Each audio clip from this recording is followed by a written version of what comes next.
आज के इस वीडियो के अंदर हम लोग डेटाब्रिक पर अपना एक प्रोजेक्ट कंप्लीट करने वाले हैं। इस प्रोजेक्ट का नाम है एम्प्लॉय एट्रिशन प्रॉब्लम। बेसिकली एक एम्प्लॉय जो है वो ऑर्गेनाइजेशन के परफॉर्मेंस पे बहुत बड़ा रोल प्ले करते हैं और कई बार एम्प्लॉय की जो क्वालिटी होती है वो बहुत ज़्यादा मैटर करता है किसी भी ऑर्गेनाइजेशन के लिए। बट कई बार क्या होता है कि जब एम्प्लॉय किसी ऑर्गेनाइजेशन को छोड़कर जाते हैं यानी कि एम्प्लॉय एट्रीट होते हैं, उस समय पर बहुत सारे चैलेंजेस ऑर्गेनाइजेशन को फेस करना होता है। जिसमें से पहला चैलेंज होता है कि बहुत बार नए एम्प्लॉय को हायर करने में बहुत ज़्यादा पैसा और समय इस्तेमाल होते हैं, खर्च होते हैं। कई बार क्या होता है एक्सपीरियंस्ड एम्प्लॉय का लॉस हो जाता है, प्रोडक्टिविटी इम्पैक्ट होती है और प्रॉफिट इम्पैक्ट होता है। तो बिजनेस क्वेश्चंस यहाँ पे अराइज होता है कि ऐसे क्या फैक्टर्स हैं जो कि एम्प्लॉय एट्रिशन को बहुत ज़्यादा इंक्रीज करते हैं और हम क्या ऐसा एक्शन ले सकते हैं जिससे कि हम एम्प्लॉय को रिटेन कर सकते हैं। तो इस प्रोजेक्ट का जो मेन मोटो है वो कहीं ना कहीं ये दोनों क्वेश्चन है। अब जो हम लोग क्वेश्चन सॉल्व करेंगे उस पे हम लोग कुछ एनालिसिस करेंगे और जो एनालिसिस हम लोग करेंगे वो एज के बेसिस पर करेंगे। हम एट्रिशन बाय डिपार्टमेंट मतलब किस डिपार्टमेंट में ज़्यादा लोग जॉब छोड़कर जा रहे हैं वो हम लोग एनालाइज करेंगे। वो जो एम्प्लॉय जा रहे हैं छोड़कर ऑर्गेनाइजेशन, उनका एजुकेशन लेवल कैसा है, उनका इन्वायरमेंट सेटिस्फेक्शन की रेटिंग कैसी थी, जो लोग जा रहे हैं छोड़कर जॉब सेटिस्फेक्शन कैसा था और वो बिजनेस ट्रैवल जो है वो कैसा फैक्टर था। तो ये कुछ 6 पॉइंटों पर हम लोग एनालिसिस करने वाले हैं। तो देखिए जो हमारा डेटा है वो कुछ इस तरीके से होगा। इस डेटा का नाम है employee attrition data dot CSV। इसका लिंक मैं आपको डिस्क्रिप्शन बॉक्स में दे दूंगा। इस टेबल के इसके अंदर अगर मैं देखूँ, इसके अंदर हमें कई सारे कॉलम्स मिल जा रहे हैं। जैसे एक एज कॉलम है एंड एट्रिशन कॉलम है। एज कॉलम बेसिकली एम्प्लॉय के एज को डिफाइन कर रहे हैं। एट्रिशन यानी कि अगर यस है मतलब वो लोग जॉब छोड़कर जा चुके हैं, नो का मतलब वो करेंटली वर्क कर रहे हैं। बिजनेस ट्रैवल, इसके अंदर अगर मैं कंट्रोल शिफ्ट L प्रेस करूँ तो आप देखोगे 3 तरीके के ऑप्शन मिल रहे हैं। Travel frequently, travel rarely and non travel. इसके बाद अगर हम यहाँ पर देखें, डेली रेट हो गए, डिपार्टमेंट हो गए, तो डिपार्टमेंट में 3 डिपार्टमेंट हमें दिख जाएंगे। डिस्टेंस फ्रॉम होम हो गया, एजुकेशन। देखिए एजुकेशन में यहाँ पे 1 2 3 4 5 दिया हुआ है। इन नंबर का एक मतलब है। इसके बाद एजुकेशन फील्ड दिया हुआ है, एम्प्लॉय काउंट दिया हुआ है, एम्प्लॉय काउंट 1 ही है तो इस पूरे कॉलम के अंदर 1 दिया हुआ है। एंड देन गवर्नमेंट सेटिस्फेक्शन, इसमें भी 1 2 3 4 दिया हुआ है। इसी तरीके से जेंडर दिया हुआ है, आवरली रेट दिया हुआ है। एंड अगर हम आगे जाकर देखें तो यहाँ पर आपको जॉब सेटिस्फेक्शन भी मिलेगा। जॉब सेटिस्फेक्शन के अंदर भी 1 2 3 4 दिया हुआ है। एंड देन मैरिटल स्टेटस है, मतलब सिंगल है, मैरिड है या डाइवोर्स। ये सारी चीज़ें हमें यहाँ पर दिख रही हैं। इसी तरीके से बहुत सारी चीज़ें यहाँ पर दी गई हैं। आप इसको प्रॉपरली विजिट करोगे तो आपको सारी चीज़ें समझ में आएंगी। तो हमारा ये डेटा कुछ इस तरीके से है। अब सबसे पहले हमें डेटाब्रिक पर अपनी आईडी को लॉगिन करना होगा। तो मैं यहाँ पर सबसे पहले क्रोम ओपन कर रहा हूँ एंड देन क्रोम में मैं टाइप करूँगा डेटाब्रिक लॉगिन। डेटाब्रिक लॉगिन, डेटाब्रिक्स लॉगिन पे जैसे मैं साइन इन करता हूँ, यहाँ पर हमारे पास एक ऑप्शन दिखाई देगा sign in to community edition. हमें कम्युनिटी एडिशन पर लॉगिन करना है। ये हमें कुछ फ्री रिसोर्सेज दे देते हैं डेटाब्रिक प्रैक्टिस करने के लिए। तो हम साइन इन पर क्लिक करेंगे एंड देन यहाँ पर अगर आप स्टार्टिंग टाइम में क्रिएट कर रहे हो तो साइन अप पे जाकर अपनी आईडी क्रिएट करिएगा। मेरा ऑलरेडी क्रिएटेड है तो मैं अपना mail ID and then password यहाँ पे टाइप करके साइन इन कर रहा हूँ। सो ये मेरा डेटाब्रिक का एक इंटरफेस है। यहाँ पर हमें कई सारे ऑप्शन मिल जाते हैं, जैसे वर्क स्पेस हो गया। वर्क स्पेस बेसिकली इसके अंदर हम अपना नोटबुक बनाते हैं, इसी के अंदर हम लोग सारे कमांड लिखने वाले हैं और उस वर्कबुक को हम लोग कहीं ना कहीं शेयर भी कर सकते हैं। इसके पास हमारे पास एक ऑप्शन होता है शेयर। अगर हम इसमें अपना नोटबुक क्रिएट करते हैं तो वो हम किसी भी पर्टिकुलर पर्सन को शेयर कर सकते हैं। और अगर हमने किसी भी नोटबुक को डिलीट किया है, टेबल को डिलीट किया है, तो वो ट्रैश के अंदर आ जाता है। सो सबसे पहले हम लोग अपना क्लस्टर क्रिएट करेंगे। तो वर्क स्पेस के अंदर हम लोग नोटबुक क्रिएट करते हैं, कंप्यूट के अंदर हम अपना क्लस्टर क्रिएट करते हैं। क्लस्टर बेसिकली एक तरीके से आप समझो हमारा एक सिस्टम होता है, वर्चुअल सिस्टम होता है जिसके अंदर जो हमारी कंप्यूट करने के लिए एक रिसोर्स प्रोवाइड करता है।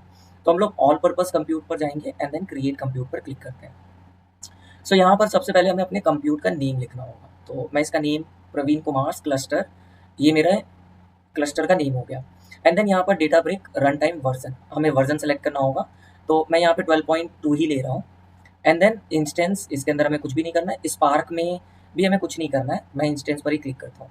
And then create compute. So ये थोड़ा सा टाइम लेता है, ये आपका अभी देखिए ये लोड ले रहा है।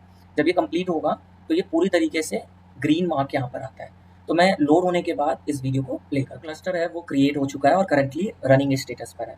अब मैं वापस से कंप्यूट पर क्लिक करता हूँ तो आप देख सकते हो यहाँ पर सारी चीज़ें आपको दिखाई देंगी। जैसे कि इसमें जो कोर है वो 2 कोर्स है एंड देन इनका run time and then active जो मेमोरी है वो 15 GB यहाँ पे शो कर रहा है, एंड देन नोड इज़ 1। तो अगर मुझे टर्मिनेट करना है तो हम सीधे इस पर क्लिक करके टर्मिनेट भी कर सकते हैं, बट और अभी हमें इसको यूज़ करना है तो मैं इसको रनिंग कंडीशन पे ही रहने देता हूँ। नाउ हमारा क्लस्टर क्रिएट हो गया है, अब हमें अपने डेटा को इसके अंदर लोड करना होगा। तो हमारा जो डेटा है वो मैं आपको दिखा देता हूँ, वो कहीं ना कहीं employee attrition data dot CSV ये मेरा फाइल है, तो इसको हमें अपलोड करना होगा। हम जाते हैं कैटलॉग के अंदर। कैटलॉग के अंदर ये जो फर्स्ट ऑप्शन है ये मेरा डेटाबेस है। तो अगर मैं डेटाबेस यहाँ पर देखूँ तो अभी करेंटली यहाँ पे कोई भी डेटाबेस नहीं आ रहा है। मैं वापस से कैटलॉग पे जा रहा हूँ। अब अगर आप देखो तो यहाँ पे डिफ़ॉल्ट एक डेटाबेस आ रहा है, मतलब मैं चाहता हूँ कि मुझे इस डिफ़ॉल्ट के अंदर ही अपना डेटा लोड करना है। देन मैं क्रिएट टेबल पर क्लिक करूँगा। सो यहाँ पर कई सारे ऑप्शंस हमें दिखाई देते हैं। सबसे पहले upload file, and second option है S3। S3 का मतलब है सिंपल स्टोरेज सर्विसेज, जो कि AWS के अंदर होता है। तो हम AWS से भी कहीं ना कहीं डेटा लोड कर सकते हैं। अदर डेटा सोर्सेज में और भी बहुत सारे कनेक्टर्स हमें मिल जाते हैं, उनके थ्रू भी हम अपने डेटा को अपलोड कर सकते हैं। बट हमारे पास जो फाइल है वो CSV फाइल है, तो हम अपलोड फाइल पे क्लिक करेंगे and then click to browse. ये हमारी फाइल हो गई employee attrition data dot CSV। मैं इस पर सेलेक्ट करके ओपन करता हूँ। Now create table with UI पर मैंने क्लिक किया, एंड ये हमसे कहेगा अपना क्लस्टर चूज करिए। तो जो क्लस्टर मैंने क्रिएट किया था वो प्रवीण कुमार क्लस्टर ये है, इस पर मैं क्लिक करता हूँ एंड देन प्रीव्यू टेबल। तो जैसे मैं प्रीव्यू टेबल पे क्लिक करूंगा, थोड़े टाइम के बाद यहाँ पर मेरा टेबल शो करना स्टार्ट करेगा। सो जो मेरा टेबल है वो कहीं ना कहीं यहाँ पर लोड हो चुका है। बट यहाँ पर हमारे पास और भी बहुत सारे ऑप्शन है, जैसे फर्स्ट है टेबल नेम। मैं इस टेबल नेम को चेंज करके कर देता हूँ एम्प्लॉय एट्रिशन, ये कर देता हूँ। इसमें कह रहा है कि आप किस डेटाबेस के अंदर ये टेबल क्रिएट करना चाहते हो, तो मैं डिफॉल्ट के अंदर ही रहने देता हूँ। एंड देन फाइल टाइप जो है वो मेरा CSV है। कॉलम डिलिमिटर ये ऑटोमेटिकली कहीं ना कहीं इसने कॉमा ले लिया। अब अगर मैं इस प्रीव्यू में देखूँ, हमारा जो कॉलम नेम है वो C0 है, फिर C1 है, C2 है, तो ये कहीं ना कहीं हमारा कॉलम नेम चेंज हो गया। जो हेडर है वो चेंज हो गया। जो फर्स्ट रो है उसको मुझे कॉलम बनाना है, तो मैं फर्स्ट रो इस हेडर पे क्लिक कर दूंगा। तो जो मेरा पहला रो था वो मेरा कॉलम की हेडिंग हो चुकी है। इसके बाद अगर मैं यहाँ पे देखूँ, इस कॉलम का जो डेटा टाइप है स्ट्रिंग है, जबकि होना चाहिए इंटीजर, और कहीं कहीं पर जहाँ पर स्ट्रिंग है वो तो सही है। तो मुझे इसको ठीक करना है, तो मैं इन्फर स्कीमा पे क्लिक करूँगा, तो ऑटोमेटिकली ये डेटा टाइप डिटेक्ट कर लेता है। तो आप देखोगे ऑटोमेटिकली जो डेटा टाइप है कॉलम का वो चेंज हो चुका है। नाउ मुझे क्रिएट टेबल पे क्लिक करना है।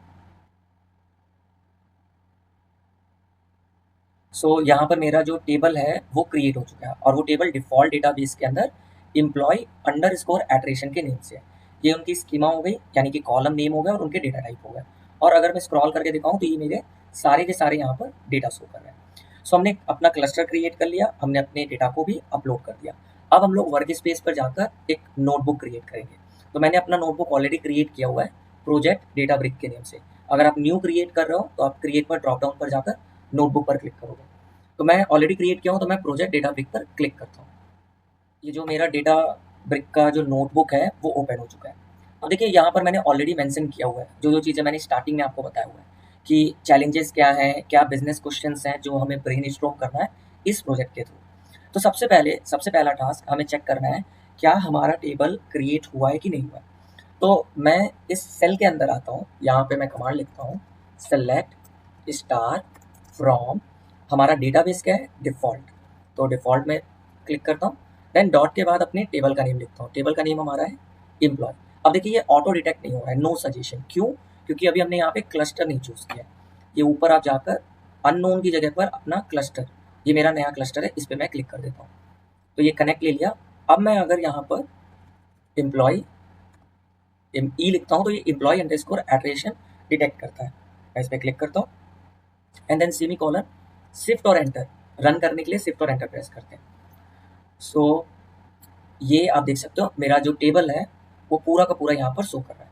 इसका मतलब हमारा जो टेबल है वो क्रिएट हो चुका है। अब हमारा सबसे पहला जो टास्क है, हमें टोटल एम्प्लॉय के काउंट निकालने हैं। तो देखिए टोटल एम्प्लॉय के काउंट निकालने हैं, तो हमारे पास एक कॉलम है एम्प्लॉय काउंट, मैं इसका पूरा सम निकाल दूंगा, इस 1 1 का पूरा सम निकाल दूंगा, तो मेरे टोटल एम्प्लॉय आ जाएंगे।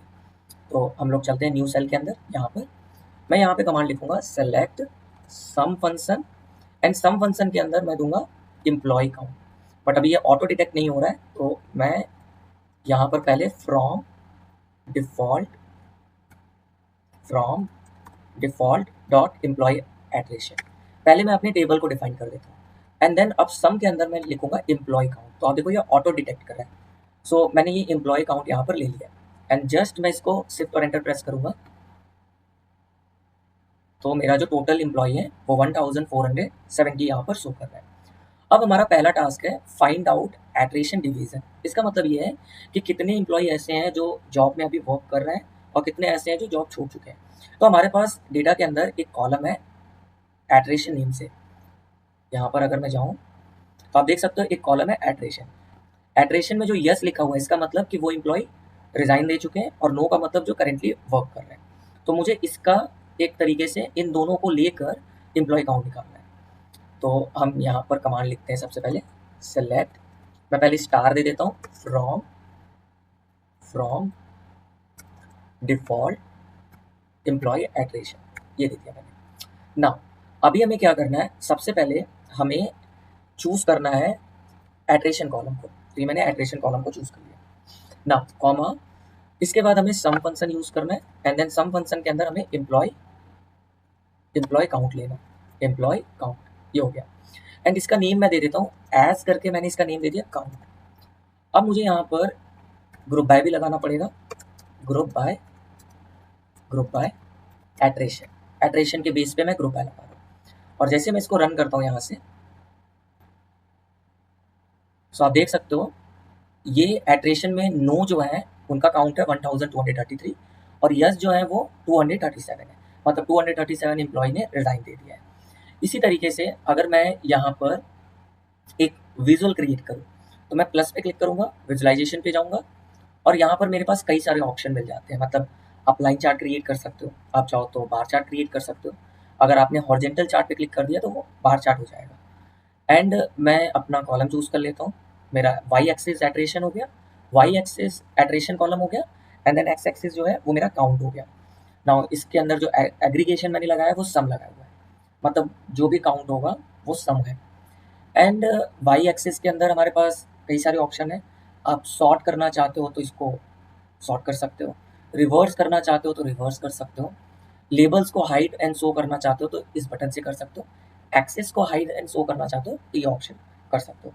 इसी तरीके से एक्स एक्सेस पर भी आपको कई सारे ऑप्शन मिल जाते हैं, आप ये गो थ्रू करना तो आपको सारी चीज़ें समझ में आएगी। बाकी सीरीज के अंदर जाकर हम अपने लेबल्स का नेम दे सकते हैं, जैसे मैं देना चाहता हूँ attrition by attrition count. Colour के अंदर जाकर हम अपने बार के कलर को चेंज कर सकते हैं। एंड डेटा लेवल को अगर मैंने यहाँ पे शो डेटा लेवल पे क्लिक किया तो ये साइड में आप देखोगे ना, ये 1 1 1 2 3 3 ये डेटा लेवल शो करेंगे। मैं इसको सेव कर देता हूँ। तो ये मेरा पहला विजुअल क्रिएट हो चुका है। मैं इस पर लिख देता हूँ बार चार्ट एंड देन बार। अब हमारा दूसरा जो एनालिसिस हम लोग करने वाले हैं, हम लोग एट्रिशन निकालेंगे एज के बेसिस पर। तो हमारे पास डेटा के अंदर एक कॉलम है एज का, आप देख सकते हो ये एज कॉलम है। इसके बेसिस पर मुझे जो लोग रिजाइन कर चुके हैं, यानी कि जिनका एट्रिशन में वैल्यू यस है, उसको हमें काउंट करना है, उसके बेसिस पर एनालिसिस करना है। तो हम यहाँ पे कमांड रन करते हैं select star from default employee attrition. सबसे पहले मैं इसी कमांड को रन करूंगा। नाउ स्टार की जगह पर हम सबसे पहले एज कर देते हैं, एज, ये हमारा एज कॉलम हो गया। एंड देन सम के अंदर हम लोग देते हैं एम्प्लॉय काउंट एज काउंट। और मुझे यहाँ पर वेयर कंडीशन लगाना है और एट्रिशन कॉलम में वो यस होना चाहिए, मतलब उन लोगों को मुझे चूज करना है जो रिजाइन दे चुके हैं, तो यस दे दिया। एंड देन ग्रुप बाय भी मुझे करना होगा, ग्रुप बाय एज के बेसिस पर मुझे ग्रुप बाय करना है। जैसे मैं रन करता हूँ तो जितने भी एज हैं आप देख सकते हो यहाँ पर, इसको मैं सॉर्ट कर लेता हूँ इस पर क्लिक करके। जैसे यहाँ पर क्या है 18, मतलब जिनकी एज 18 है उनमें से 4 एम्प्लॉय ऐसे हैं जो रिजाइन कर चुके हैं, 19 में 6 हैं, 20 में 6 हैं। और भी अगर हम नीचे जाके देखें तो अलग अलग एज वाले काउंट यहाँ पर शो करेंगे जिन्होंने रिजाइन दे दिया है। नाउ अभी तो यहाँ पर आप देख रहे हो ये इंडिविजुअल एज है, मैं इसका एक ग्रुप बनाना चाहता हूँ। ग्रुप का मतलब जैसे 18 to 24 एक ग्रुप हो, 25 to 31 एक अलग ग्रुप हो, 32 to 38, 39 to 45, 46 to 52 and 52 plus एक ग्रुप बनाना है। तो ग्रुप बनाने के लिए मैं क्या कर रहा हूँ, सबसे पहले तो मैं इसी कमांड को कॉपी कर लेता हूँ एंड इस सेल के अंदर मैंने पेस्ट कर दिया। अब हमें क्या करना है, इस एज को मैं इस एज को मैंने यहाँ से अभी के लिए रिमूव कर दिया। हमें एक केस बनाना पड़ेगा, उस केस के अंदर हमें एक प्रॉपर कैटेगरी बनानी पड़ेगी। तो मैं यहाँ पर देता हूँ case when age between 18 and 24, then 18 to 24। ये मेरी पहली कैटेगरी हो गई। इसी चीज़ को मैं कॉपी करके अलग अलग 5 बार पेस्ट कर देता हूँ, 5 बार। अब मैं क्या कर रहा हूँ, अगर मेरा एज बिटवीन 25 टू 31 होगा, तो यहाँ पर भी मैं इसको 25 टू 31 कर देता हूँ। ये मेरी दूसरी कैटेगरी क्रिएट हो चुकी है। तीसरी कैटेगरी में 32 टू 38 एंड यहाँ पर भी मैंने काउंट दे दिया, मतलब जो कैटेगरी है वो दे दिया 32 टू 38। एंड एज मेरा जब 39 से लेकर 45 होगा, 45, तो मैंने कैटेगरी दे दिया 39 टू 45। सिमिलरली मैंने दिया 45 टू 52 और यहाँ पर मैंने किया 46 टू, ये 46 होगा, 46 टू 52। और एक लास्ट कैटेगरी भी हमें बनानी है, when age is greater than 52 then 52 plus. ये मेरा लास्ट कैटेगरी हो गया। एंड हम लोग यूज करेंगे and then age age underscore group com. और इस बार हम लोग जो ग्रुप बाय लगा रहे हैं वो एज के बजाय एज ग्रुप में लगा रहे हैं, तो यहाँ पर मैं एज ग्रुप कर देता हूँ। बाकी सब कुछ सेम रहेगा। सम हम लोग निकाल रहे हैं एम्प्लॉय काउंट के बेसिस पर, और इस टेबल का नेम दिया विद डेटाबेस, एंड एट्रेशन में मेरा यस होना चाहिए। जैसे मैं शिफ्ट और एंटर प्रेस करता हूँ तो आप देखोगे मेरा यहाँ पर प्रॉपर एज ग्रुप क्रिएट हो चुका है। और अगर मैं इसको सॉर्ट करूँ तो आप एक चीज़ इनसाइट निकाल सकते हो कि 25 टू 31 कैटेगरी में जो एम्प्लॉई हैं वो जनरली बहुत ज़्यादा रिज़ाइन देके जा रहे हैं, क्योंकि उनके काउंट बहुत ज़्यादा है। और फिर मैंने यहाँ पर एक विजुअल भी बनाया हुआ है, बार चार्ट। तो बार चार्ट मैं वापस से बता देता हूँ मैंने कैसे बनाया है। मैं यहाँ पर जाके बार चार्ट को क्लिक किया एंड देन वाई एक्सिस में एज ग्रुप लिया, एक्स एक्सिस में मैंने काउंट लिया। वाई एक्सिस में मैंने इसमें कोई चेंजेस नहीं किए, एक्स एक्सिस में भी मैंने कोई चेंजेस नहीं किया, एंड देन कलर मैंने यहाँ से चेंज किया एंड डेटा लेवल को मैंने ऑन किया हुआ है। तो इस तरीके से मैंने अपना बार चार्ट यहाँ पे क्रिएट किया हुआ है। अब मैं दूसरा जो एनालिसिस करने वाला हूँ, मुझे निकालना है एट्रिशन बाय डिपार्टमेंट। तो सबसे पहले मैं डिपार्टमेंट कॉलम जाके देखता हूँ। तो अगर मैं यहाँ पर डिपार्टमेंट कॉलम देखूँ तो यहाँ पर आप देखोगे 3 कैटेगरी दिखेंगे, research and development, sales and human resource. तो इसके बेसिस पर मुझे अपना एट्रेशन का एक एनालिसिस करना है। तो मैं सिंपली क्या करूँगा, मैं यहाँ पे लिखूँगा select star from default employee attrition, और यहाँ पे लिख देता हूँ where attrition equal to yes, and then group by मुझे करना होगा किसके बेसिस पर, डिपार्टमेंट के बेसिस पर। तो सबसे पहले मैं यहाँ पे डिपार्टमेंट चूज कर लेता हूँ, डिपार्टमेंट कॉमा सम, एंड यहाँ पर मैंने दे दिया employee count as count. Group by में मैंने दिया यहाँ पर डिपार्टमेंट, मुझे डिपार्टमेंट के बेसिस पे ग्रुप बाय करना है। सो सेम टू सेम पहले जैसा ही कमांड है, मैंने बस यहाँ पर डिपार्टमेंट को ग्रुप बाय किया हुआ। तो आप देख सकते हो टेबल, अगर मैं टेबल पे दिखाऊं तो यहाँ पर हमें एक इंसाइट मिल रहा है कि रिसर्च एंड डेवलपमेंट डिपार्टमेंट के लोग, ज़्यादातर लोग जो इस ऑर्गेनाइजेशन को छोड़कर जा रहे हैं, क्योंकि उनका काउंट बहुत ज़्यादा है। और यहाँ पर मैंने पाई चार्ट क्रिएट किया हुआ है। तो पाई चार्ट से हमें क्या पता चल रहा है, 56.1% लोग ऐसे हैं रिसर्च एंड डेवलपमेंट के जो कि कहीं ना कहीं जॉब छोड़ के जा रहे हैं। तो ये भी हमने सिमिलरली वैसे ही क्रिएट किया है। मैं एक बार दिखा देता हूँ। एडिट विजुअलाइजेशन में जाकर मैंने यहाँ पर जो विजुअलाइजेशन टाइप है, मैंने पाई चार्ट को क्लिक किया। तो हमारे पास कई सारे ऑप्शन होते हैं, एज पर दी डेटा हम अपने विजुअलाइजेशन का टाइप चूज़ कर सकते हैं। और फिर मुझे कलर चूज़ करना है तो हम कलर पे जाके कलर चूज़ कर सकते हैं। और यहाँ पर आप देख रहे होगे एट्रेशन बाय डिपार्टमेंट, वो हम सीरीज में जाकर यहाँ पर लेबल दे सकते हैं। तो ये ऑलरेडी मैंने किया हुआ है एंड डेटा लेबल को भी ऑन किया है, तो मैं इसको कैंसिल कर देता हूँ। तो ये हमारा कहीं ना कहीं एनालिसिस हुआ एट्रेशन बाय डिपार्टमेंट का। अब हम लोग करने वाले हैं एट्रेशन बाय एजुकेशन। तो इसको भी हम सेलेक्ट करेंगे, star from default and then employee attrition. सबसे पहले हम इस कमांड को लिखने वाले हैं। नाउ इस स्टार की जगह पर हमें सबसे पहले अपना एक केस बनाना पड़ेगा। केस में हम लोग देते हैं case when when education equal to 1 then below college. ये हमारा पहला केस हो गया। दूसरा, when education equal to 2 then college हो गया। तीसरा case, when education equal to 3 then bachelor. And then fourth case हो गया, when education equal to 4 then master. Fifth case हो गया, when education equal to 5 then doctor. ये 5 cases हमने यहाँ पे क्रिएट किया। नाउ एंड और एलिसिस दे दिया as education. Okay, now comma, comma के बाद हम सम फंक्शन यूज करेंगे एंड देन एम्प्लॉय काउंट दे देते हैं। ये हमारा दूसरा कॉलम हो गया और इसका नाम भी हम लोग दे देते हैं एज काउंट। और ये सारी चीजें हम लोग कहीं ना कहीं डिफॉल्ट डेटाबेस और एम्प्लॉय एट्रेशन टेबल से लेंगे। अब हम लोग वेयर कंडीशन लगाएंगे, where attrition equal to yes and then group by करेंगे। ग्रुप बाय हम लोग इस बार एजुकेशन के बेसिस पर कर रहे हैं। नाउ शिफ्ट और एंटर। तो आप देख सकते हो मेरा यहाँ पर एक एजुकेशन की जो बेसिस पर एनालिसिस है वो आ चुकी है। अब इस टेबल को देखकर हमें ये समझ में आ रहा है कि जो बैचलर कैटेगरी के एजुकेशन वाले एम्प्लॉय हैं वो सबसे ज़्यादा है, मतलब वही लोग हैं जो कहीं ना कहीं ऑर्गेनाइजेशन को छोड़कर ज़्यादातर जा रहे हैं। इस पर भी अगर हमें विजुअलाइजेशन बनाना है तो हम प्लस पर क्लिक करेंगे, विजुअलाइजेशन पे क्लिक करते हैं।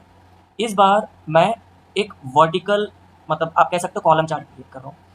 एंड नाउ इसका मैं कलर थोड़ा सा चेंज कर देता हूँ। कलर मैं ये दे देता हूँ। डेटा लेबल मैंने ऑन कर दिया एंड देन सेव कर देता हूँ। तो ये मेरा तीसरा विजुअल क्रिएट हो चुका है। इसका नाम मैं रखता हूँ column chart and so table अगर हमें चेक करना है तो हम टेबल पे क्लिक करेंगे, विजुअल चेक करना है तो हम विजुअल पे क्लिक करेंगे। एट्रेशन बाय इन्वायरमेंट सेटिस्फैक्शन, इसमें भी हमारे पास कुछ नंबर्स दिए गए हैं। 1 का मतलब लो, 2 का मतलब मीडियम, 3 का मतलब हाई, 4 का मतलब हाईली सेटिस्फाइड। तो इन्वायरमेंट से कितना सेटिस्फाइड लोग हैं उसका यहाँ पर कहीं ना कहीं हमें विजुअल क्रिएट करना और एनालिसिस करना है। तो सबसे पहले हम लोग इसमें भी केस बनाने वाले हैं। तो मैं यही कोड, ऊपर वाला ही कोड कॉपी कर लेता हूँ। इस पर डबल क्लिक करके कॉपी कर लिया कंट्रोल सी से एंड देन यहाँ पे कंट्रोल वी करता हूँ। बस इस बार हमें एजुकेशन की जगह पर हमें इन्वायरमेंट चूज करना है और मैं इस कॉलम का नेम रख देता हूँ इन्वायरमेंट सेट, इस तरीके से। एंड ग्रुप बाय हम लोग लगाएंगे इन्वायरमेंट सेट पर। Now shift enter. सो आप देख सकते हो यहाँ पर लो इन्वायरमेंट सेटिस्फाइड में सबसे ज़्यादा काउंट आ रहा है, मतलब जो लोग बहुत लेस सेटिस्फाइड हैं वही लोग ज़्यादातर कंपनी को छोड़कर जाते हैं। इसको अगर हमें विजुअलाइजेशन में शो करना है तो मैं विजुअलाइजेशन पे जाता हूँ। इस बार हम लोग वापस से पाई चार्ट ही क्रिएट करते हैं एंड डेटा लेबल को ऑन कर दिया मैंने, सेव कर देते हैं एंड इसका नाम हम लोग चेंज कर देते हैं पाई चार्ट। अब हम लोग एनालिसिस करने वाले हैं attrition by job satisfaction. Job satisfaction column के अंदर भी 4 नंबर दिए गए थे, 1, 2 एंड 3, 4, और उसका क्या मतलब है वो मैंने ऑलरेडी यहाँ पे लिखा हुआ है। मैं इसको शिफ्ट और एंटर प्रेस करता हूँ। इसमें भी हमें थोड़ा सा ही चेंज करना होगा जो हमने अभी इन्वायरमेंट सेटिस्फैक्शन में कमांड लिखा था। तो मैं इसी को कॉपी कर लेता हूँ एंड देन यहाँ पर जहाँ जहाँ पे इन्वायरमेंट सेटिस्फैक्शन है इसको मुझे इस कॉलम का नेम देना है जॉब सेटिस्फैक्शन। अगर हम ऊपर आए टेबल को देखें, जॉब सेटिस्फैक्शन हमारे कॉलम का नेम है। नाउ मैं यहाँ पर आता हूँ। अब देखिए मैं एक साथ में सारी चीज़ों को चेंज करने वाला हूँ।